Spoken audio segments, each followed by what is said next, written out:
the highest level of machine learning and the Python as well. So for that part, we are going to use Google Colab for machine learning,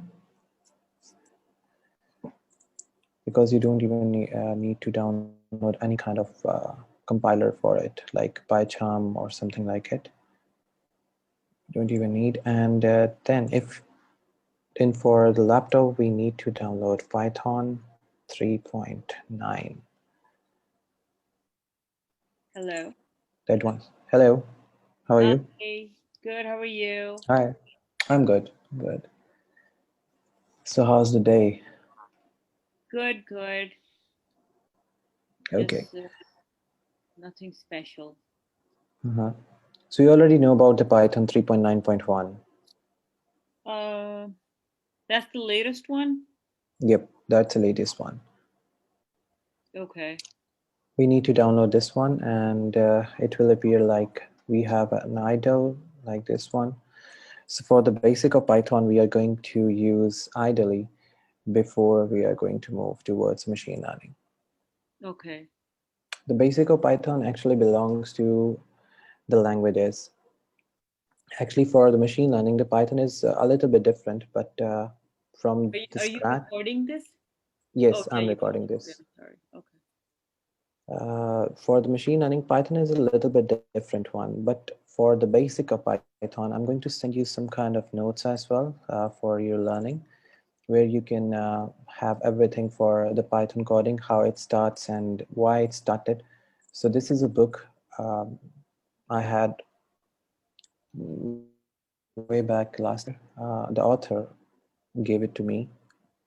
It's actually the scratch of that book, where you are going to have everything with the basic of Python. So the Python is a dynamic language. Dynamic programming means where you can change anything by yourself, anything that you need to change.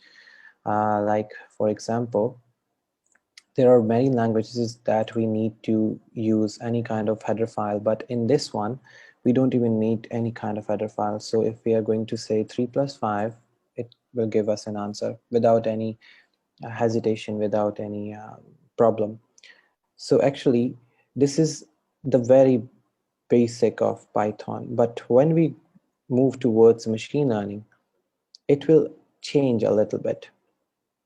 We need some kind of files, we need some kind of header data, including the data type, because in this part of machine learning Python, we have three kinds of data type.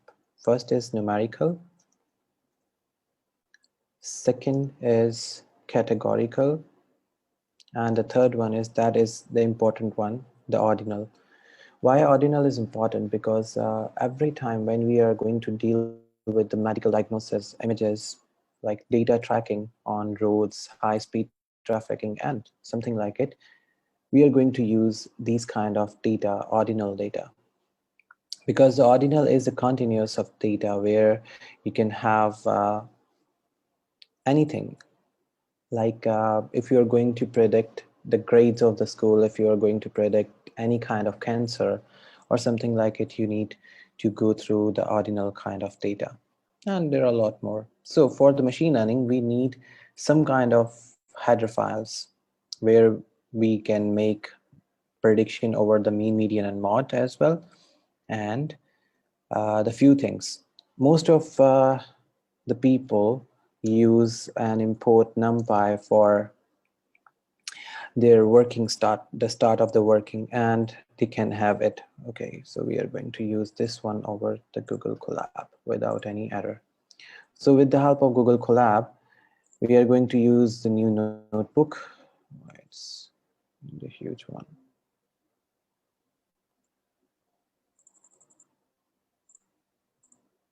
Okay. Now I'm going to create a function using NumPy and finding the mean of some variables. Okay, so we are going to calculate the mean like any kind using speed as well. Like I said, we use these kind of working over the speeds. So if I'm going to use a variable, speed is equals to, and I'm going to use different kind of speeds, 99, 101, 89, 67, 43, 78, 89, 78, and anything like 65. So these are the speeds that we have in the ordinal data actually. So x, I'm going to calculate the speed in and store in x. X is equals to numpy dot mean. Mean of what? Mean of speed that we have. And that's it. I'm going to print the value of it. At the end of this sheet, we're gonna get an answer about the mean speed of in between this one. So ordinal type of data actually provide us everything. So dynamic programming means we have some kind of functions that we need a procedural programming. With the help of function and a procedure, we can get anything that we need or that we want. So this is our mean from this part. This is how we started machine learning using the NumPy. NumPy is actually, uh, you can say, NumPy is the detected data partition from machine learning way back. Oh, it's totally good with machine learning. Why it's data detection partition from machine learning. In 1960, almost 1960s, there is a huge kind of mess with the machine learning stuff. The mess where the data scientists and the other people are totally um, don't even try to understand what is the typecasting of the variables, how the type can be cast in the Python. So actually, we are going to start from the very basic, from the typecasting, where we are going to say integer. The first type is integer and 1 is a function. So at the end of the time, we can get nothing because we don't even need to print this one. So if I'm going to say print, the data scientists don't even need to understand these data types. So that's why it's called the detection data partition. In 1973, that's an important date, they introduced the other three things: string, character, and a float, which we are going to use in our data partition part, where we can have everything that we need to understand. It's like you can say the Python variables. So they introduce the variation of the variables in the same year. Like if we have an integer, the data type, which is 1, and I'm going to say x is equals to 5. So at the very same time, I'm using the same variable for two things, and I'm going to introduce another variable, and I'm going to say welcome. Now this welcome is a part of a string, So if I'm going to use print y, so at the end, what we will get, it's like 5 and welcome. Now, the question is, where did it go? So, according to a lot of people, according to the workers of the Python or the inventors of Python, when you have a value in a same variable, Python always use the second one. Python always use the second one. So it automatically changes the value, While in other programming, if we gonna use the same variable again and again, they show us an error. So if I'm going to hover it, so it says x is an integer, that is 5, and always I already introduce x is an integer, but in this x also it has 5.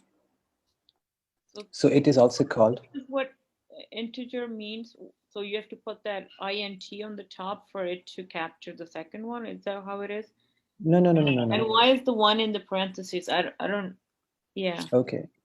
The one is a parenthesis mean if we don't going to introduce another variable, and if we say integer 1, so if we need to print any kind of value in this kind of data type, this is a data type Python introduced very first time. So this is a base value. Without these parentheses, we are not able to print 1. If I'm going to say this, so integer will put up an error and say when you and say this is an invalid syntax.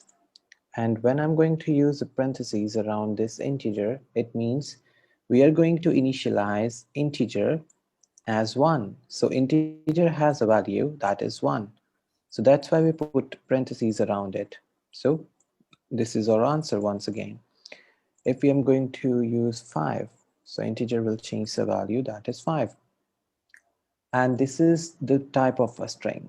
So actually the Python has 3 kind of different types of strings in which we are going to use the single quotes as well, like t is equals to,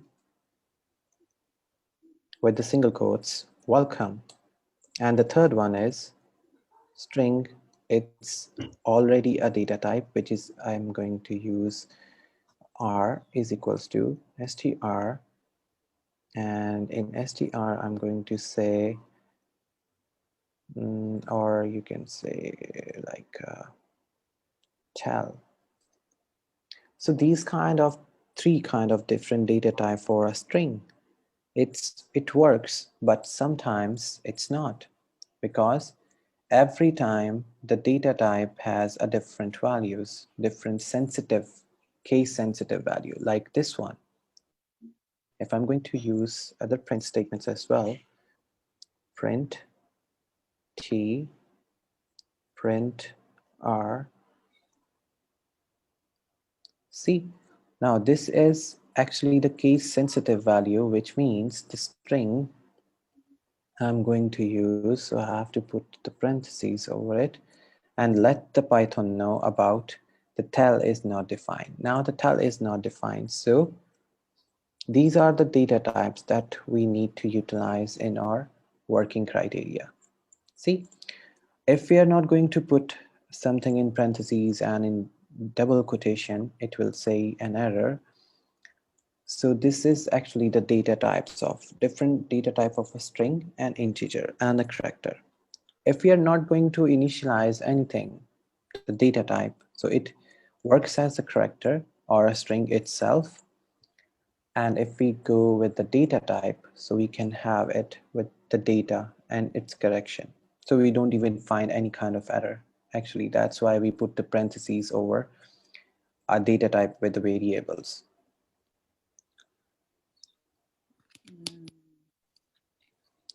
So Like if you, all these things mean something, right? yes. Like str. So how many are there? These are 3 data types. I'm going to let you know about the data type. There are actually print. Is that printing or is this? मुझे बिल्कुल ही basic. मुझे I need basics. Basics. Beginning. ये बिल्कुल basic है. ये जो print statement है, if we gonna Hello.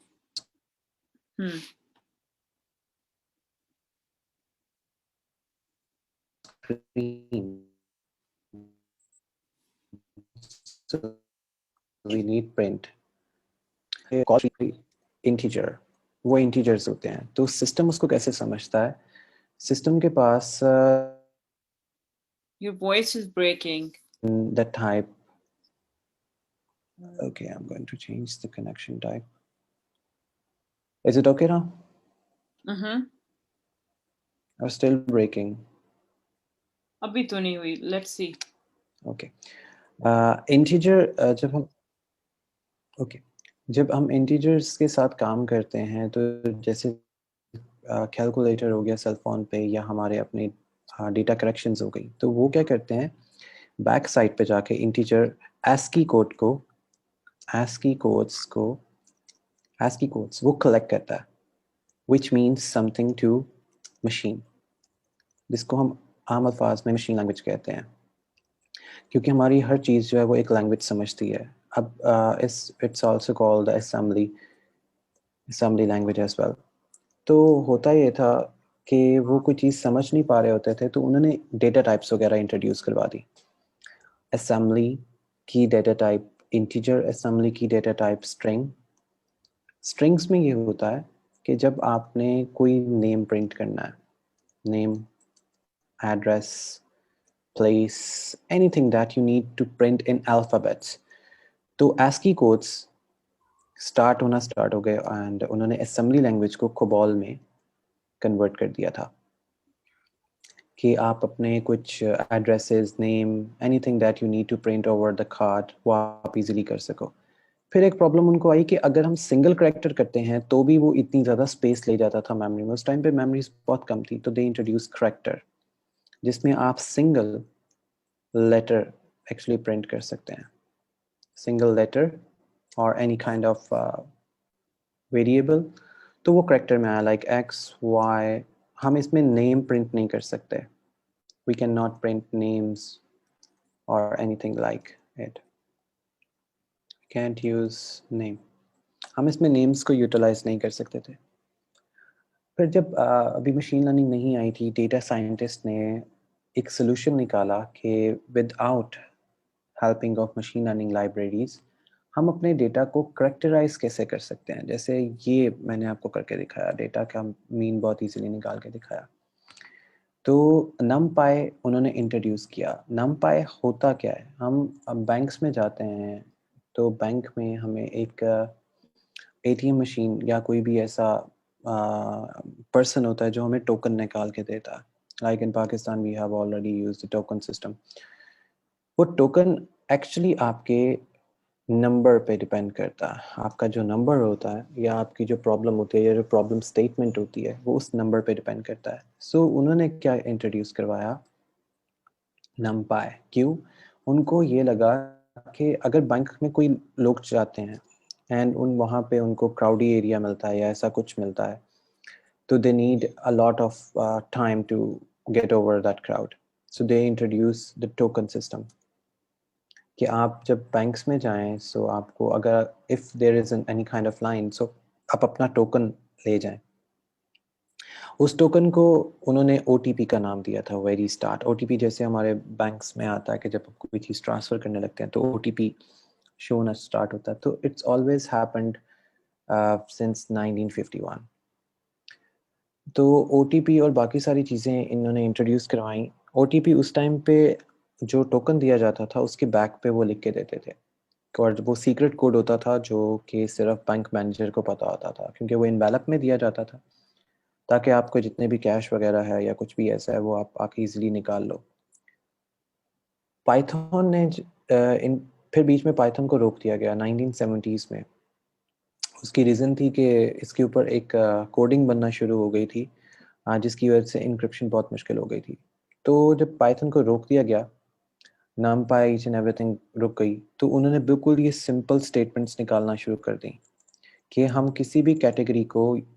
Type करके मतलब टाइप कास्टिंग करके जब हम इंटीजर या टाइप कास्टिंग कहते हैं इसका मतलब होता है कि हम उसको ये डिफाइन कर रहे हैं कि उसकी डेटा की कैटेगरी कौन सी है मतलब वो किस कैटेगरी ऑफ डेटा में आएगा अगर मैं कहता हूँ इंटीजर है तो आपके पास 0 से लेके 9 तक सारे डिजिट्स इसमें इंक्लूड हो सकते हैं and you can count even over the infinity as well अगर हम बात करते हैं किसी स्ट्रिंग डेटा टाइप की तो इसका ये मतलब होता है कि you can have alphabets numbers, numerical data and the symbols as well.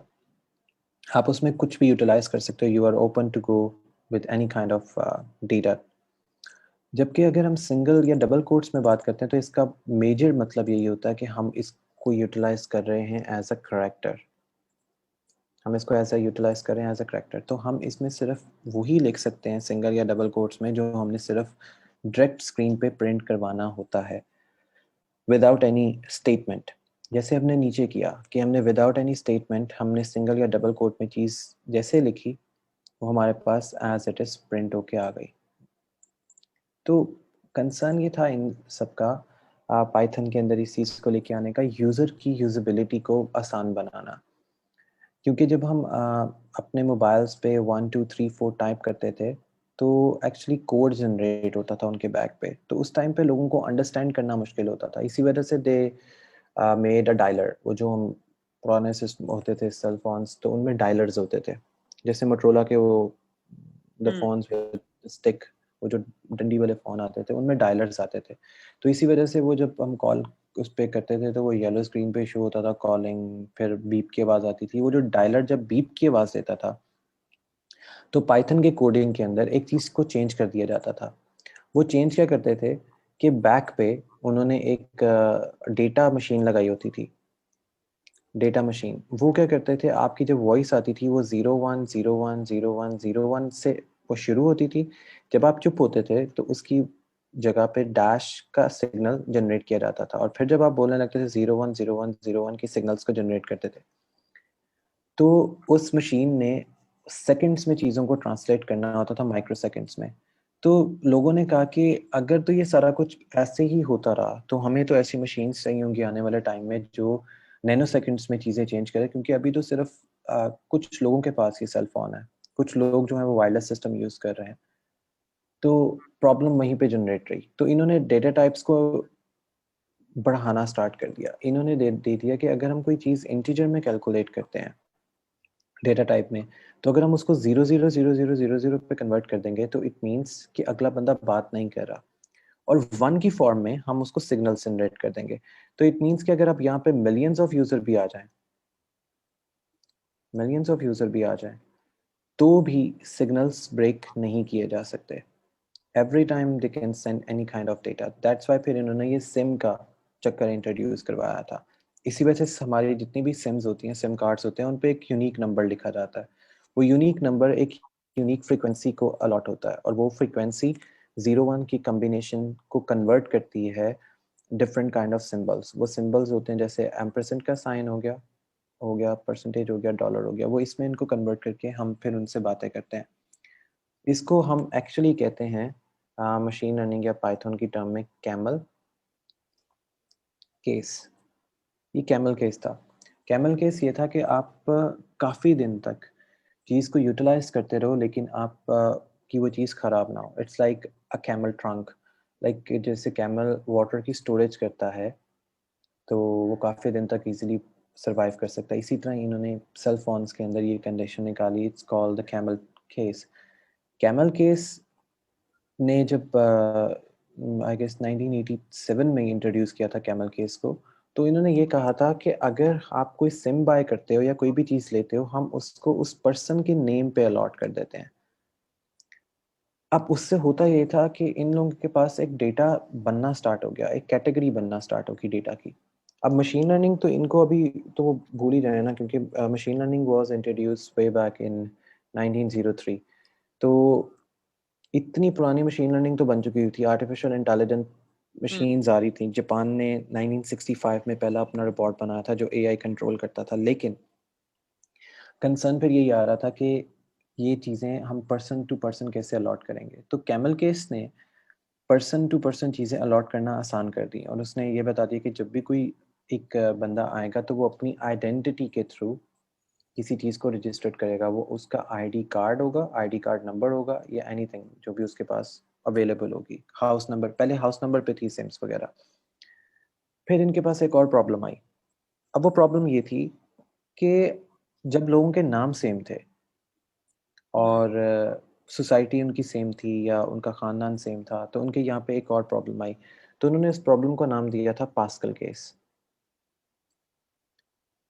अब ये प्रॉब्लम उन्होंने कैसे सॉल्व करनी थी, उन्होंने कहा था कि अगर किसी का एक जैसा नाम आ जाता है या कुछ भी ऐसे कैटेगरी आ जाती है, तो उनके पास लैंग्वेज का बैरियर था कि सपोज करते हैं कि एक पर्सन जो है वो अमेरिका में है और एक कनाडा में है, दोनों के नाम सेम है और the Canadian will going to live in USA, तो ये प्रॉब्लम को कैसे सॉल्व करेंगे? तो उन्होंने कहा कि अच्छा हम इसको अगर पास्कल केस में दे देते हैं तो ये इजीली सॉल्वेबल है। वो कैसे? उसने ये इंट्रोड्यूस कर दिया पास्कल केस ने कि when a person can have anything जो यूएसए से लिया जाएगा, तो उसकी जो एक्चुअल डेट ऑफ बर्थ है और डेट ऑफ टाइम है उसके अकॉर्डिंग उसको चीज़ अलॉट की जाएगी। सपोज करते हैं कि if you have an example John, तो उन्होंने अलॉटमेंट ऐसे की कि इफ़ जॉन उसकी डेट ऑफ बर्थ ये थी और उसकी डेट समथिंग लाइक ये थी दिसंबर, तो उन्होंने इस पे उसकी सेम्स और कार्ड वगैरह या एनीथिंग उन्होंने अलॉट करना स्टार्ट कर दी। अगर वो इससे अमेरिकन नहीं है, अमेरिकन नेशनल नहीं है, कहीं और से माइग्रेटेड आया, तो वो लिखते थे MI। अगर कनाडा से है तो उसका आगे पूरा कनाडा कैपिटल्स में, कैप्स में। तो उन्होंने इस चीज़ को इस तरह हैंडल करना स्टार्ट कर दिया था। लेकिन एक प्रॉब्लम ये आई थी इनको कि जब they have a lot of people जो माइग्रेटेड हो रहे थे और विद द सेम नेम थे, सेम डेट ऑफ बर्थ थी, ईच एंड एवरीथिंग सेम था, तो इन्होंने फिर इंट्रोड्यूस करवाया स्नेक केस।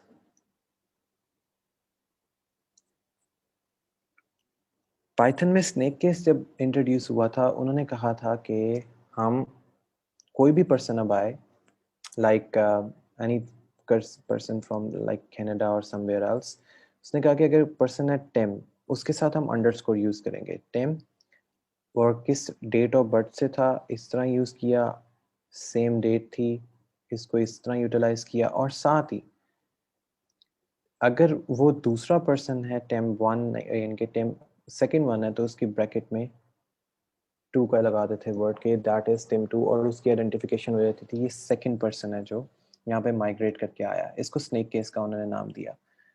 एक्चुअली अभी डेटा टाइप्स को इन्होंने सिर्फ ठीक करना स्टार्ट किया था, तो एक और केस निकल आया कि एक फैमिली है, उसको घर अलॉट करना है और वहाँ पे 3 पर्सन रहते हैं और तीनों पर्सन की आइडेंटिफिकेशन इनको चाहिए।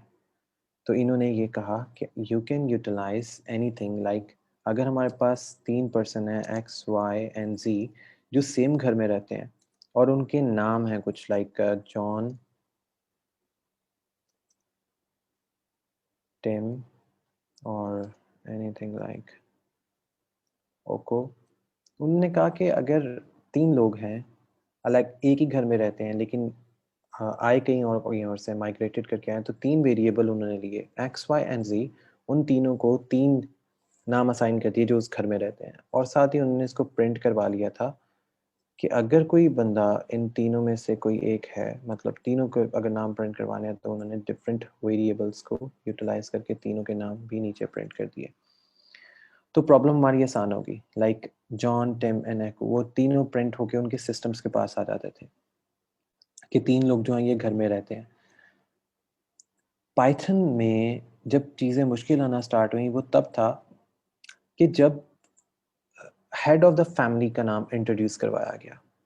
हेड ऑफ द फैमिली कौन होता है उसको इंट्रोड्यूस किया, तो लाइक वही same problem XY and Z और T एनीथिंग, और उसका नाम एक था like John, head of the family एक था। लेकिन जब प्रिंट स्टेटमेंट आई कि आपने किसी के बच्चे का नाम प्रिंट करना है X,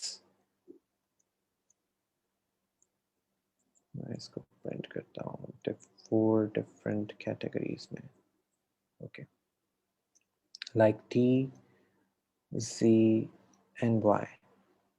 जैसे हम स्कूल्स में जब हम ऐसे वगैरह लिखते थे तो हम डिस्प्ले करते थे कि पेरेंट्स के नाम के।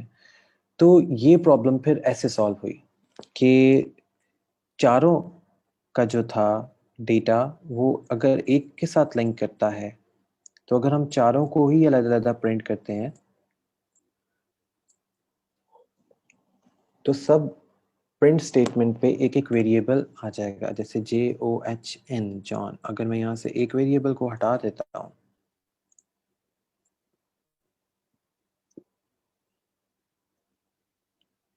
तो मेरे पास सिर्फ 3 वर्ड्स आएंगे। तो ये एक उन्होंने सिस्टम इंट्रोड्यूस किया एक फैमिली मेम्बर्स को इनिशियलाइज करने के लिए कि उसकी फैमिली में कितने मेंबर्स हैं और उसका नाम क्या है। एक सिस्टम ये इन्होंने इनिशियलाइज किया था उस टाइम पे। इस सिस्टम को उन्होंने नाम दिया पाइथन वालों ने multi type casting of any kind of data.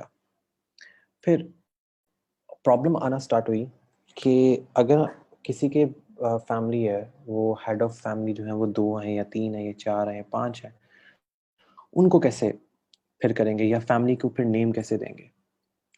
ये प्रॉब्लम जैसे बरसगीर में मुगलिया खानदान थे या इस तरह के सिख थे, कुछ भी थे, तो उनको प्रॉब्लम यहाँ से जनरेट हुई कि इनकी अब जो आइडेंटिफिकेशन है वो फिर कैसे की जाएगी कि ये फैमिली कौन सी है या फैमिली को किस तरह इनिशियलाइज किया जाएगा।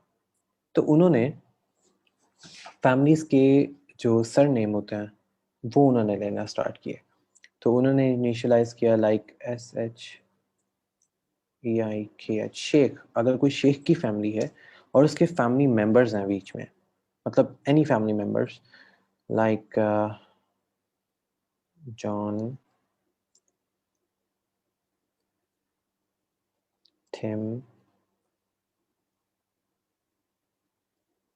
को एंड एको, अगर ये फैमिली मेंबर्स हैं उसके, तो उन्होंने कहा कि अगर these are the family members, तो हर फैमिली मेंबर को कोई ना कोई डेटा रिक्वायर्ड होता है जब वो किसी जगह पे एडमिशन लेंगे। तो उसने कहा कि अगर हम जॉन को एक्स असाइन कर देते हैं, टिम को वाई असाइन कर देते हैं, गो को जेड असाइन कर देते हैं, एको को टी असाइन कर देते हैं, और ये हम बताते हैं कि ये किस फैमिली से बिलोंग करते हैं।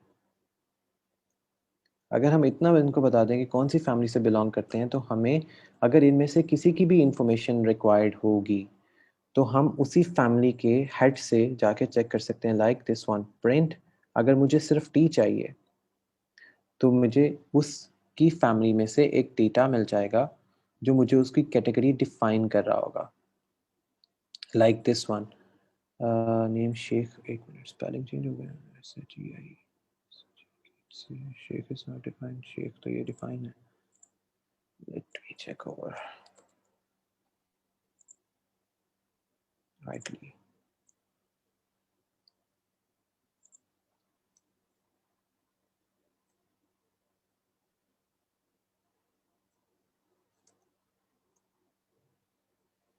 XYA, wait a second, because this is a typecasting of a variables. Okay, that's good.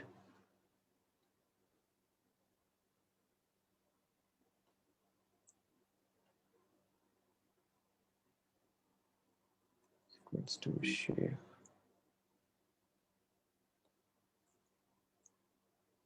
Okay, so this SHEIKH, spelling mistake.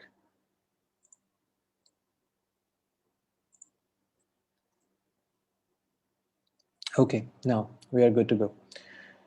So if we are going to find T, who is the T in the Sheikh's family, so we can get the name of that person. So इस को उन्होंने कहा, इसकी category का नाम दिया था उन्होंने, they call it, if I'm not wrong, that is unpack collection. It's like जैसे वेयरवुल्फ और ये वैम्पायर्स अपने पैक को इंट्रोड्यूस करते थे कि दिस इज आवर पैक, तो एक्चुअली वर्ड्स वहाँ से ही आ रहे थे जो ये लोग अपनी टर्मिनोलॉजीज को यूटिलाइज कर रहे थे फॉर द आइडेंटिफिकेशन। फिर इन्होंने एक इसी चीज़ को इन्होंने इंट्रोड्यूस करवाना स्टार्ट किया इन 2000 के। अब लैंग्वेज जो है वो इम्प्रूव होती जा रही थी और मशीन लर्निंग भी आना स्टार्ट हो गई थी, साथ साथ रोबोट्स बन रहे थे और इस तरह की चीज़ें बनना स्टार्ट हुई। तो उन्होंने कहा कि अगर ये चीज़ें बनना स्टार्ट हो जाएंगी तो लोगों को अपनी आइडेंटिटी बताना मुश्किल हो जाएगा कि वो क्या हैं, क्यों हैं। तो इन्होंने लोगों की आइडेंटिफिकेशन या आईडी कार्ड्स वगैरह बनाना स्टार्ट कर दिए। तो उन्होंने कहा कि अगर कोई बंदा, उसका अपना इंडिविजुअल एक नेम है, तो उसको ये प्रिंट कर दिया करेंगे एक कार्ड के ऊपर और बताया करेंगे कि ये कार्ड किस फैमिली से है, लाइक SHEIKH शेख फैमिली से है, और उसको प्लस का साइन डाल के वो बच्चे का नाम या कोई भी एक पर्सन का नाम जो उसके साथ अटैच है उसको प्रिंट करेंगे। इससे ये होगा कि फैमिली भी आ जाएगी और उस बच्चे का नाम भी आ जाएगा। दैट्स वाई इन्होंने फिर फर्स्ट नेम, सेकंड नेम और थर्ड नेम इन्होंने इंट्रोड्यूस करना स्टार्ट किए, ताकि फैमिली आइडेंटिफिकेशन बहुत इजी हो जाए। जैसे शेख जॉन, तो this is the part where they started to find the relationship between these kind of families, and उन्होंने फिर एक या दो नाम उन्होंने स्टार्ट में ऐड करना स्टार्ट कर दिए, ये कह के कि आइडेंटिफिकेशन बहुत इजी हो जाएगी, लोगों की उनको आइडेंटिफाई करना बहुत इजी हो जाएगा। इनको फिर एक और प्रॉब्लम आई, अगर एक ही फैमिली में दो लोग हैं, तीन हैं, चार हैं, पांच हैं, तो उन्होंने कहा कोई इशू नहीं है, अगर दो तीन भी चार पांच भी आ गए जॉन, इसके बाद उन्होंने कहा कि अगर कोई और पर्सन भी है उसके अंदर टिम, तो उन्होंने कहा इसको हम एक फैमिली रिलेशन की तरह प्रिंट कर लेंगे। लाइक अगर ये शेख फैमिली है तो हम यहाँ पे जी लिख के इसको हम कहेंगे कि these kind of SHEIKH Sheikh family है, तो अच्छा नहीं सॉरी, इसको इसमें लिखने की बजाय प्रिंट लिख देते हैं। तो G is equals to x plus Y, और हमने प्रिंट कर दिया यहाँ पे उसी तरह ही SHEIKH शेख फैमिली है, और यहाँ पे हम इसको जी को प्रिंट कर देंगे साथ ही, तो दोनों के नेम इजीली प्रिंट हो जाएंगे कि ये दोनों शेख फैमिली से बिलोंग करते हैं और दोनों के नाम आ गए। या हम यहाँ पे अगर इसको कॉमा डाल के भी सेपरेट करना चाहें तो हम कॉमा सेपरेटेड भी यहाँ पे बहुत इजीली इसको किया जा सकता है, बिकॉज इससे भी ये पता लगेगा कि these are the two different names. तो इस तरह करके इन्होंने फैमिली आइडेंटिफिकेशंस को इंट्रोड्यूस करवाना स्टार्ट किया। फिर आहिस्ता आहिस्ता करके इन्होंने लैंग्वेजेस में चीज़ें प्लस करना स्टार्ट कर दी, जैसे x प्लस वाई, और z को z में अपने डेटा स्टोर कर दिए, कैलकुलेटर्स बनना शुरू हो गए पाइथन में। लाइक अगर हम एग्जांपल लेते हैं छोटे से कैलकुलेटर की, x is equals to, x is an integer and y is equals to 6, so z is equals to x plus y, and we are going to use print z, तो हमारे पास 11 answer आ जाएगा। सो इन्होंने ऐसे करना start किए कि एक sequence में ये चीज़ें स्टार्ट हुई। इससे पहले ये यूज़ ऐसे करते थे डायरेक्ट, तो हमारे पास सेम वही आंसर आएगा, बट ये अनएथिकल था उनके लिए कि अगर हम 5 प्लस 6 कर रहे हैं तो किसको हम क्या बताएंगे क्या है 5 प्लस 6, तो अनएथिकल था। इन्होंने लोगों के साथ मिल के एक फंक्शन इंट्रोड्यूस किया कि अगर हम फैमिली का बताने लगेंगे तो इस तरह तो हमें बहुत सी फैमिलीज के वो लिखने पड़ जाएंगे, डेटा लिखना पड़ जाएगा, डिटेल्स लिखनी पड़ जाएंगी।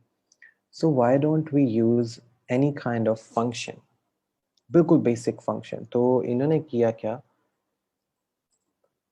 फंक्शन प्रोग्राम्स लिखना स्टार्ट कर दिए, जिसमें इनको फ़ायदा क्या होना शुरू हो गया कि लोगों की आइडेंटिफिकेशन बहुत आसान होगी। लाइक कैसे, मैं कहता हूँ x इज इक्वल्स टू एक फैमिली है, that is SHEIKH Sheikh family है। अब सबको पता है शेख फैमिली है, अच्छा ठीक है, शेख फैमिली में कितने मेंबर्स हैं, सो नो वन नोज। हम कहते हैं ओके, हम एक डिफाइन यूज करते हैं, when we are going to say DEF, it means कि definition of some function, definition of function, कोई भी फंक्शन हो सकता है, इट्स योर कॉल, आप इसका नाम क्या रखते हैं। इसके आगे हम लगाएंगे कॉलन, एंड अब हम प्रिंट कर देंगे इस फैमिली को के जो हमने लिए SHEIKH शेख फैमिली है, प्लस बल्कि इसको नाम यहाँ पे लिख देते हैं, लाइक जॉन बिलोंग्स टू, हमने ऊपर फैमिली कैटेगराइज पहले कर दी थी, दैट्स इट। और मैं यहाँ पे जाके मैं कहता हूँ कि मेरा फंक्शन मुझे रिटर्न कर दो इन दिस वे। तो जब मैं कहूँगा जब फंक्शन हम रिटर्न करेंगे तो वो ऑटोमेटिकली जॉन शेख आ जाएगा। हमने यहाँ पे जितनी भी चीज़ें रिटर्न करनी है, मतलब आप कहते हैं कि बहुत से लोग हैं जो इस फैमिली से बिलोंग करते हैं, any one that belongs to this family, इसमें जितना भी कुछ आप ऐड करते जाएंगे प्रिंट स्टेटमेंट में, वो इसके साथ ऐड अप होता जाएगा।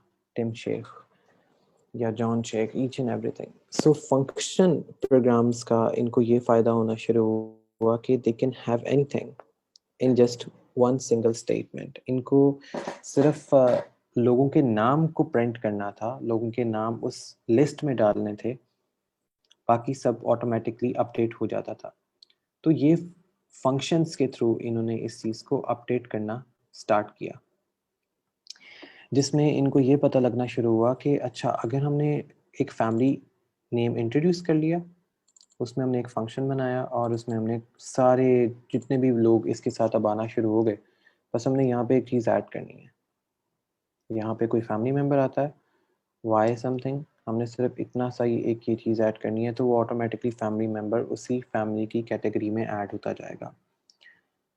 सो यहाँ पे आके इनकी प्रोग्रामिंग ने सही से काम करना स्टार्ट किया कि बिना किसी को कुछ कहे हम अपनी फैमिलीज़ को आइडेंटिफिकेशन बना सकते हैं। फिर इन्होंने इसी आइडेंटिफिकेशन को चेंज करके फैमिली नंबर से इनिशियलाइज कर दिया। लाइक जैसे बराक ओबामा की जो फैमिली है, दैट इज़ 018954, उनकी आइडेंटिफिकेशन यहाँ से स्टार्ट हुई थी, because these are the negroes, और जो वाइट फैमिली थी वहाँ पे, so they introduce their identification from 01। Barack Obama को उन्होंने इस वजह से यहाँ पे कहा था कि इब्राहम लिंकन का जो कोड नंबर था दैट वाज 8900।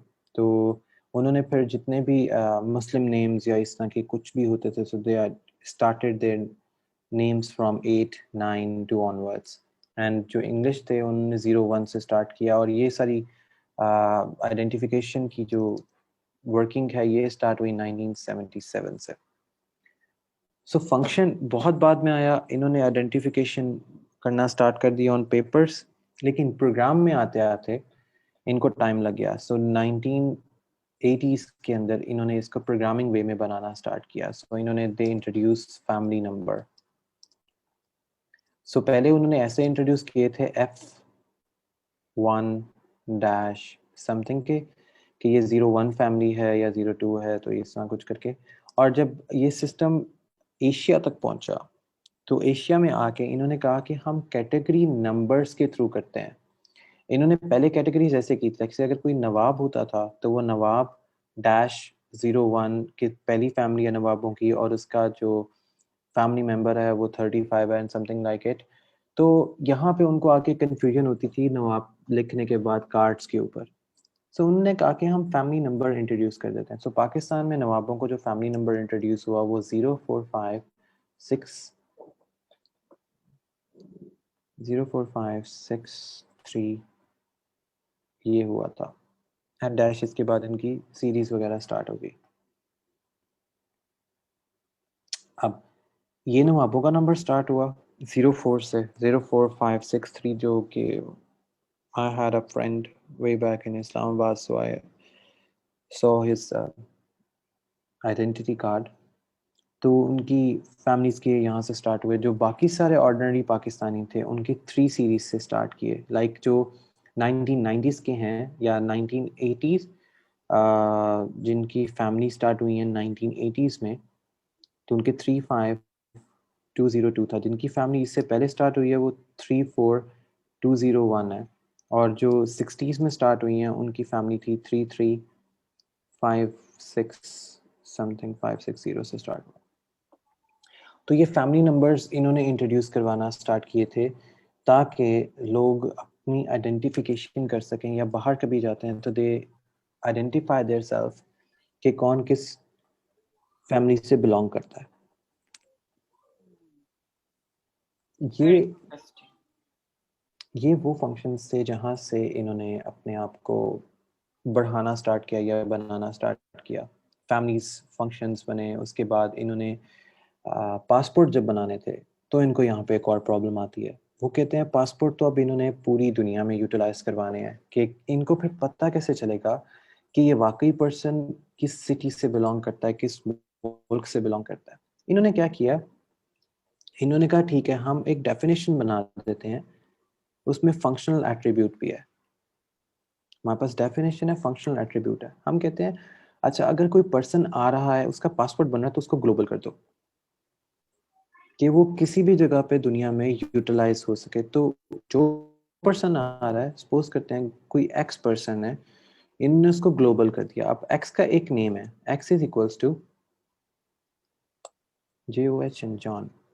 तो उस नेम से इसको ग्लोबल कर दिया कि हाँ this is a person who can travel at any place at any time. और यहाँ पे उन्होंने कहा कि जो फंक्शन है इसका, उसको प्रिंट कर दो। अब वो किस फैमिली से बिलोंग करता है, या वो अब ये कैटेगरी खत्म हो गई। तो जब हम इसको प्रिंट करेंगे, हमने सिर्फ इसको ये बताना है कि उस वो बंदा कौन सा है। तो जो ट्रैवलर है उसको सिर्फ बताना है कि वो कौन सा है। तो यहाँ पे +X। तो जब हम इसको कॉल करेंगे तो जॉन ट्रैवलर जॉन वो इजीली आ जाएगा। तो हर एक की मशीन में अब जो नाम स्टोर किया जाएगा पूरी दुनिया में, जब इंटरनेट अभी यूटिलाइज होना बहुत कम था, तो वो इस तरह के फंक्शंस बना के उनको सेंड कर देते थे, जिनको हम इनक्रिप्टेड कोड्स भी कहते हैं। तो जब अगला बंदा एयरपोर्ट पे लैंड करता था या किसी भी स्टेशन पे उतरता था, तो वो उसकी आइडेंटिफिकेशन को चेक करते थे। ये तो एक जॉन इज एन एग्जांपल। तो वो एक्चुअली इस तरह के कोड सेंड करते थे, 09%43@1 इस तरह का कोड सेंड किया जाता था। जैसे हमारे पासपोर्ट पे नंबर्स लिखे होते हैं, सो वो एक्चुअली इस तरह जनरेट किए जाते हैं। तो वो कोड सेंड करते थे वहाँ पे कि ये ट्रैवलर आ रहा है, इसका ये कोड है। और तभी से लोग अपने पासपोर्ट्स के ऊपर वो कोड वगैरह मेंशन करना तब से स्टार्ट हुआ, क्योंकि नेम से तो किसी का भी कोई भी हो सकता है, सेम नेम तो किसी का भी हो सकता है। तो they introduce the traveller code as well in the global. तो जब वो ग्लोबल हो जाता था, तो एक्स की वैल्यू या जो भी वो पासपोर्ट वगैरह नंबर होता था, वो दुनिया में कहीं पे भी यूटिलाइज उन्होंने करना स्टार्ट कर दिया।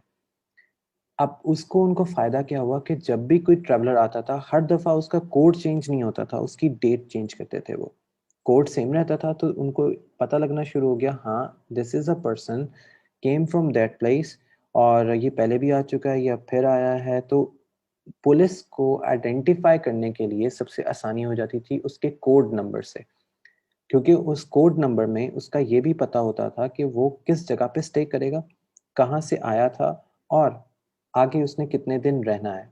सो that's the encryption code they introduce in 1983। जब इन्होंने इंक्रिप्टेड करना स्टार्ट किया, उसके बाद से जो ये टेररिस्ट अटैक और इस तरह की चीज़ें हैं वो स्टार्ट होना बंद हो गई। So that's the way they use programming Python to secure the things. इसी तरह ही फिर कंप्यूटर्स के अंदर इन चीज़ों को सिक्योर करना स्टार्ट कर दिया। कंप्यूटर्स में जो प्रोग्रामिंग आई वो पाइथन के साथ, they encrypted the codes and they encrypted everything that they need to understand.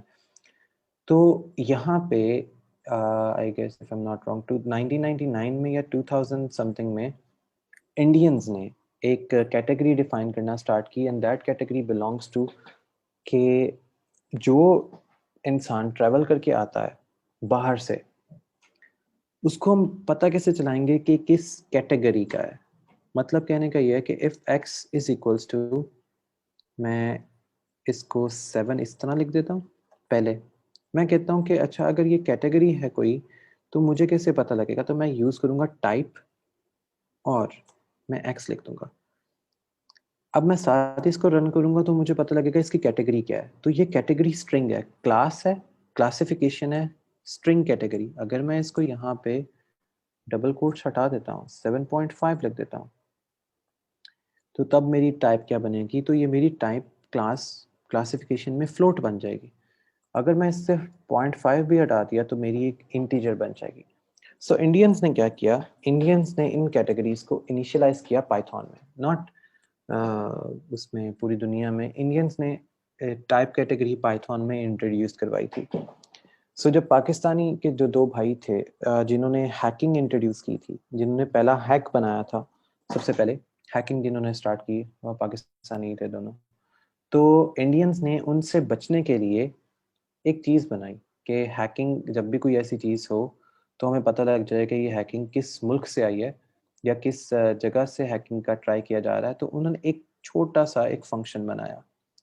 उन्होंने कहा कि अगर किसी की टाइप डिफाइन नहीं है, कोई टाइप अपनी डिफाइन नहीं करता, तो हम उसको कॉम्प्लेक्स नंबर कह देते हैं। x is equals to 3 plus 5j। जब हैकिंग के कोड्स लिखे जाने लगे तो हैकिंग के कोड कॉम्प्लेक्स होते थे और उन्होंने कहा कि अगर कोई कॉम्प्लेक्स कोड रीड नहीं हो सकता तो उसको इस टाइप के अंदर, अगर कोई चीज़ रीड नहीं हो सकती तो उसको इस टाइप के अंदर सेंड कर दो, जिसको हम कहते हैं कॉम्प्लेक्स टाइप। तो जब कोई चीज़ कॉम्प्लेक्स टाइप में आ जाती थी उनको आइडिया हो जाता था कि ये कोई कोड आया है जो कि नॉन रीडेबल है या नॉन क्रैकेबल है, तो उन्होंने उसको कॉम्प्लेक्स टाइप में कह के छोड़ दिया। और इस पे बाद में वर्किंग की बाकी पूरी दुनिया के जो कंप्यूटर साइंटिस्ट थे या जो वर्कर्स थे या जो कोडर्स थे, उन्होंने इस पे काम करना स्टार्ट किया and they introduce another thing कि कॉम्प्लेक्स नंबर्स को कैसे इनिशियलाइज करवाया जा सकता है। उन्होंने कहा कि इतनी बड़ी कैटेगरी का तो यूज़ करने की ज़रूरत ही नहीं है, अगर इसके साथ 5j खाली माइनस में भी आ रहा है और ये किसी टाइप के अंदर अगर हम इसको लिख भी देते हैं तब भी हमें सेम कैटेगरी ही मिलेगी कि ये कॉम्प्लेक्स टाइप है। तो उन्होंने इंडियंस की एक छोटी सी चीज़ ख़त्म की कि आपको पूरी चीज़ डिफाइन करने की ज़रूरत नहीं है। हम अगर इसके साथ जे का वर्ड किसी चीज़ के साथ भी ऐड कर दें और जे लगाओ, चाहे वो ज़ीरो ही जे क्यों ना हो, तो वो आपकी कॉम्प्लेक्स नंबर में ऑटोमेटिकली ऐड हो जाएगा, कैलकुलेट होना शुरू हो जाएगा। सो अंग्रेजों ने जाके इस चीज़ को सॉल्व किया। फिर जो हमारे पास जो ब्रिटिशर्स थे उन्होंने कहा कि वाई भी फॉल बैक, तो उन्होंने इंट्रोड्यूस किया पूरे के पूरा कैटेगरी टाइप कॉम्प्लेक्स। उन्होंने पूरी की पूरी कैटेगरी ही टाइप कर दी सी। अगर मैं यहाँ पे सी को कोई चीज़ देता हूँ, सी इज इक्वल्स टू, सपोज करता हूँ 1 दे देता हूँ एंड प्रिंट एक्स, तो मेरे पास 1 प्लस 0j ऑटोमेटिकली ही लिखा हुआ आ जाएगा। मुझे उसके साथ कोई चीज़ अब ऐड करने की ज़रूरत नहीं जे को। जब ब्रिटिशर्स ने इन चीज़ों को ऐड करना स्टार्ट किया, फिर प्रोग्रामिंग की एक नई रेस स्टार्ट हुई जिसकी वजह से पाइथन को रोक दिया गया था वर्किंग से। तो जब पाइथन को वर्किंग से रोका गया तो अमेरिकन्स ने क्या किया, उन्होंने कहा कि जब तक पाइथन में कुछ नहीं है हम पाइथन से प्रोग्रामिंग को रैंडमाइज करना स्टार्ट करते हैं, जिसमें उन्होंने कहा कि हम इंपोर्ट रैंडम करके कोई भी नंबर्स को प्रिंट करवा सकते हैं अपने सिस्टम से। रैंडम एक फंक्शन लिखा, डॉट, कितनी रेंज देनी है रैंडम को, रैंडम रेंज, और 1 से मैं दे देता हूँ 20 के बीच में सारे नंबर्स। अब जब हम इसको रन करेंगे तो 1 से 20 के बीच में कोई एक रैंडम नंबर ये पिक करके दे देगा। और इसकी वजह से इन्होंने एक प्रोग्राम बनाया, उसमें इन्होंने टाइप कास्टिंग को इंट्रोड्यूस किया। टाइप कास्टिंग क्या होती है वो हम आराम से देखेंगे। पहले ये है कि आप पहले इसको इजीली देख लें। इसमें अगर कोई क्वेश्चन होता है you have to ask me, I am going to send you the recording as well, क्योंकि ये फिर एकदम अब जो आगे आना स्टार्ट होगा टाइप कास्टिंग, उससे फिर हम आगे से आगे जाना स्टार्ट हो जाएंगे। Any question till now? So all these are used in Python right now, right? Yes, all these are in Python. So ये जो Python है किस किस्म के projects, or I would say how do you know कि मुझे Python use करना है? Let's say you're maybe not Java or other programming language. How do you know? Like what? Python open source है। Python open source है। अगर मैंने cloud computing में कोई चीज़ करनी है तो जावा मुझे रिस्ट्रिक्ट कर देगी अपने फ्रेमवर्क के ऊपर। पाइथन हमें रिस्ट्रिक्ट नहीं करती है, पाइथन पे रिस्ट्रिक्शंस नहीं है। जैसे अगर सी लैंग्वेज की बात की जाए, या अगर मैंने गूगल का या उसका माइक्रोसॉफ्ट का क्लाउड भी बनाना है, so I can prefer Python. Reason ये है कि ये ओपन सोर्स है, इसमें रिस्ट्रिक्शन कुछ नहीं है, we can do anything whatever we want to do. Otherwise in C language और in any kind of other language, there are a lot of restrictions. We need to import header files, we need to import permissions from the compiler, even we need to import the permissions from the companies. How are we going to make all these things? That's why Amazon and the Microsoft is the very powerful frameworks for the Windows and the marketing. Amazon के जितने भी clouds हैं वो सारे के सारे Python में बन चुके हुए हैं. First, they introduce Amazon Web Services in the C#. So after time, they जब उनको ये चीज़ को realize हुआ कि हम C# में हर चीज़ की cloud computing को नहीं ऐड कर सकते, तो उन्होंने काम ये स्टार्ट किया कि हर बंदे को एक अकाउंट उन्होंने बना के देना स्टार्ट कर दिया for their working and something. तो जब अमेज़ॉन की अपनी वेब सर्विसेज में लोगों ने अपना डेटा ऐड करना स्टार्ट किया, तो इनमें मशीन्स वगैरह आई। अब वो मशीन्स क्या क्या थी? रूट यूजर, यस,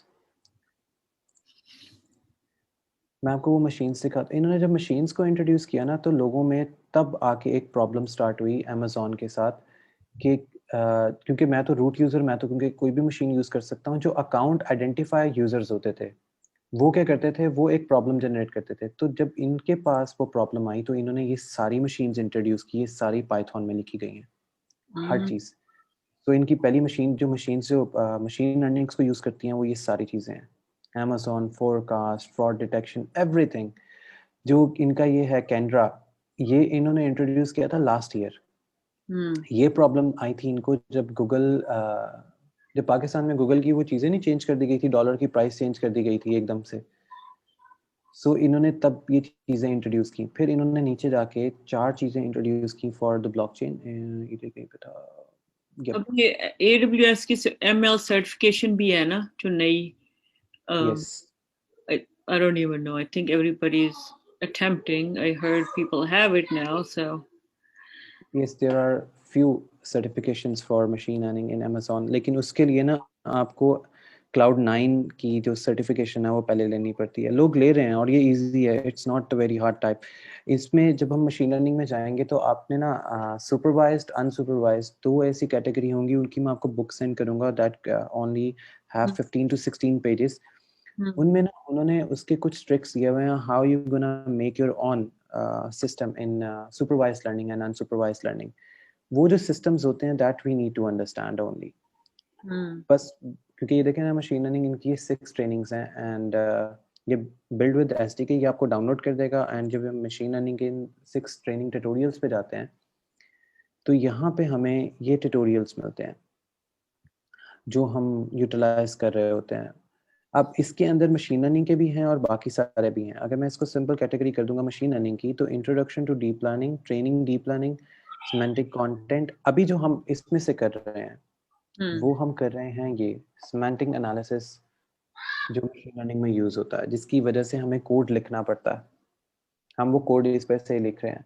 एंड इसके बाद हम जो करेंगे वो होगा एनालिसिस सिमेंटिक इन टेक्स्ट, और उसके बाद हम इस पे आएंगे, देन हम बाकी सारी इसको चीज़ों पे करते जाएंगे। जो लास्ट पार्ट हमारा होगा वो डीप लर्निंग का होगा। डीप लर्निंग जिसमें आप फ्रॉड को डिटेक्ट करते हैं। फ्रॉड डिटेक्शन कैसे होती है, इवन फेक फेसेस। एक गूगल का चैलेंज था, आई पार्टिसिपेटेड इन, लेकिन मेरे पास वो टाइम नहीं मिला बाकी इसको कंप्लीट करने में।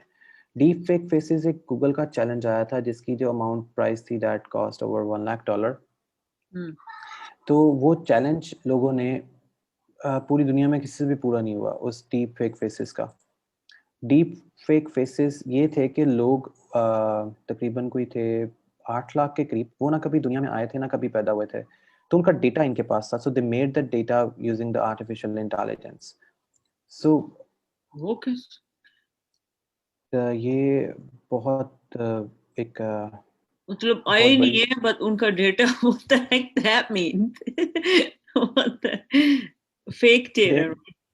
yes, they created that data, fake data. उन्होंने उस डेटा को जब इंट्रोड्यूस किया था तो आधी से ज़्यादा दुनिया तो पहले ये हिल गई थी कि how they created all these kind of data, क्योंकि उनकी जो नोज थी वो किसी से मिलती थी, आइज किसी की थी। तो लोगों को पहले ये डर था कि उनके क्रेडिट कार्ड्स तो नहीं उसमें जा रहे, तो most of the people were afraid and उन्होंने मोस्ट यूके में तो ये हुआ था कि उन्होंने अपने क्रेडिट कार्ड्स बंद करवा दिए थे। बाकी जो लोग थे, ये था वो challenge, deep fake detection challenge, $1 lakh इसकी प्राइस मनी थी। इसमें ये था कि कोई ये आज तक पैदा नहीं हुआ। AWS, Facebook, Microsoft partnership, each and everything, and academics have come together to build the deepfake detection challenge. The goal of the challenge is to spur researcher around the world to build innovative new technology that can help detect deepfake and the manipulated media. क्योंकि ये eyes लड़कियों की भी थी इसमें, लड़कों के faces पे जो चिपकी हुई थी, each and everything. So actually ये स्टार्ट किसने की थी गेम, ये स्टार्ट की थी मशीन लर्निंग की, intro to deep learning, MIT ने। MIT ने लास्ट ईयर ये काम स्टार्ट किया कि बराक ओबामा के फेस और उसकी वॉइस को कॉपी किया, एंड कॉपी करने के बाद उन्होंने इन्होंने बंद कर दिया शायद ये साइट। कॉपी करने के बाद दे जो उनसे बराक ओबामा से उन्होंने कहलवाना था वो उन्होंने कहलवा लिया। That's they done something over the Barack Obama. अगर वो वीडियो स्टिल एग्जिस्ट करती है, क्योंकि ये डीप फेक फेसेस चैलेंज था जिसकी वजह से ये नहीं वो वीडियोस डिलीट कर दिए। बराक ओबामा की वो वीडियो थी जिसके थ्रू इन्होंने पूरी दुनिया को बताया कि अगर हम लोग ये चीज कर सकते हैं तो this thing in this world. तो MIT के इस चैलेंज को बहुत से लोगों ने सीरियस भी लिया और बहुत से लोगों ने इसको हरा भी दिया था। इसमें था MIT Obama, yup this one. ये बराक ओबामा ने खुद कुछ नहीं कहा। With the help of machine learning, they introduced this one.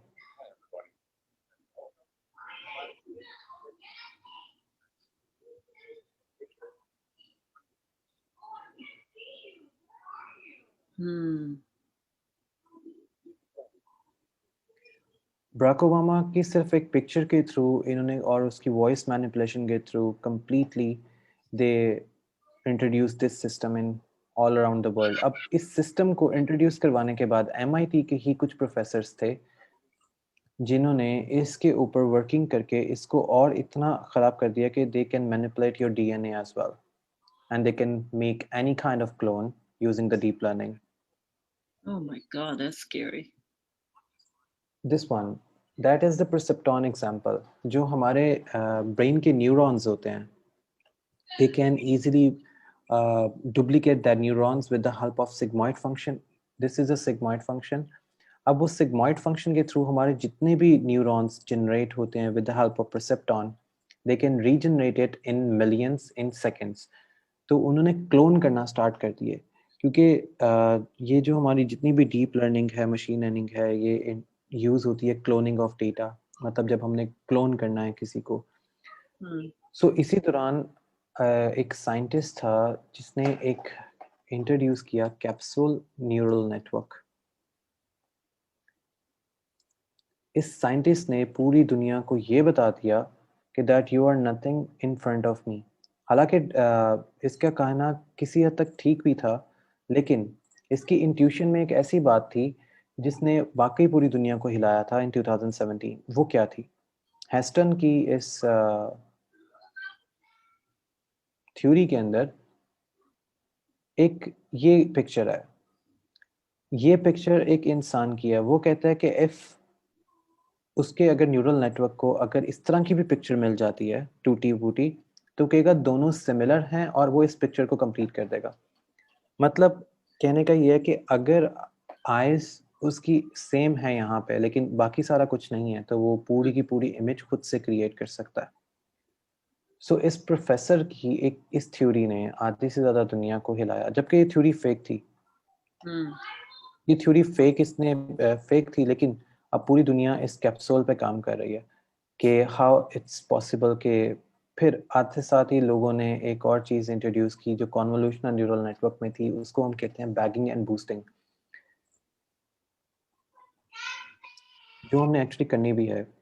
Bagging and boosting का कॉन्सेप्ट जब इन्होंने निकाला तो इन्होंने ये कहा था कि जब भी कोई डेटा हमारे पास फेक आइडेंटिफायर लेके आता, आइडेंटिफिकेशन लेके आता, या वो डेटा जो हम यूज ही नहीं करना चाहते या यूटिलाइज ही नहीं करना चाहते, हम उसको कैसे ट्रेन करेंगे या उससे कैसे डेटा फेच करके बाहर निकालेंगे। So they introduce bagging and boosting. उन्होंने कहा कि बैगिंग एंड बूस्टिंग में हम रैंडमली डेटा को थ्रो करेंगे, और जब हमें कोई चीज मिल जाएगी हम उसको वहां से टाइप कास्ट करके बाहर निकाल के लोगों को इम्प्लीमेंट कर देंगे।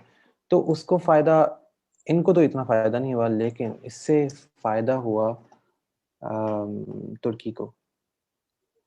क्यों फायदा हुआ? तुर्की ने इसी सिस्टम को यूटिलाइज करते हुए इन्होंने एक सिस्टम बनाया जिसके थ्रू इन्होंने ये बताया था कि जो ब्रेन ट्यूमर होता है या ब्रेन कैंसर होता है वो किसी भी जानवर से क्योर किया जा सकता है। इनकी थ्योरी के according this is a formula, that was a formula they made, कि किसी को ट्यूमर हो या कैंसर हो तो जो जानवर का जो किसी भी इन एनिमल का जो ब्रेन होता है, अगर ये उसको बिना पकाए खा लें या कुछ भी ऐसे कर लें तो कोई भी ट्यूमर दुनिया में वो क्योर किया जा सकता है।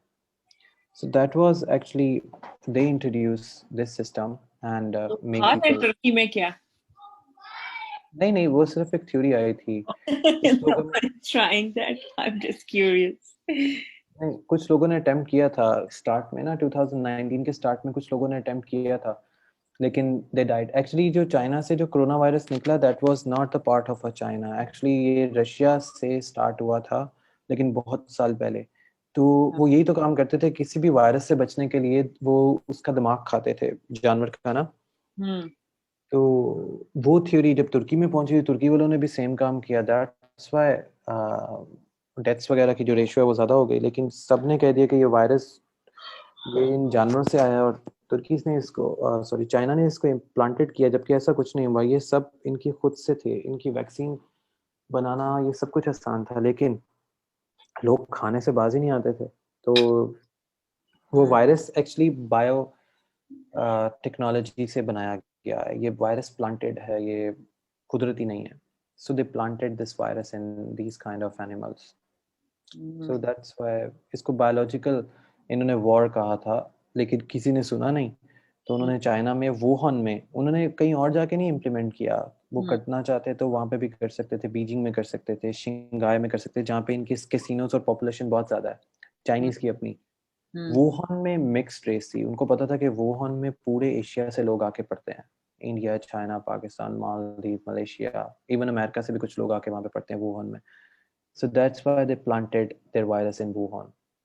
सो पाकिस्तानी जिनके इम्यून सिस्टम स्ट्रांग थे उनके ऊपर वो इम्प्लीमेंट नहीं हुआ, बाकी सारे चाइनीज को लग गया, क्योंकि चाइनीज जो फूड यूज करते हैं वो ज्यादातर सी फूड होता है, और उसमें इतनी न्यूट्रिशन नहीं होते जितना हम पाकिस्तानी जो है वो सुबह के नाश्तों में खा जाते थे। So that was actually problem. So अभी तो आपका तो अभी स्टार्ट हुआ है मशीन लर्निंग, अभी तो बहुत सी चीजें आगे करनी है। So this is actually the start of it. So this is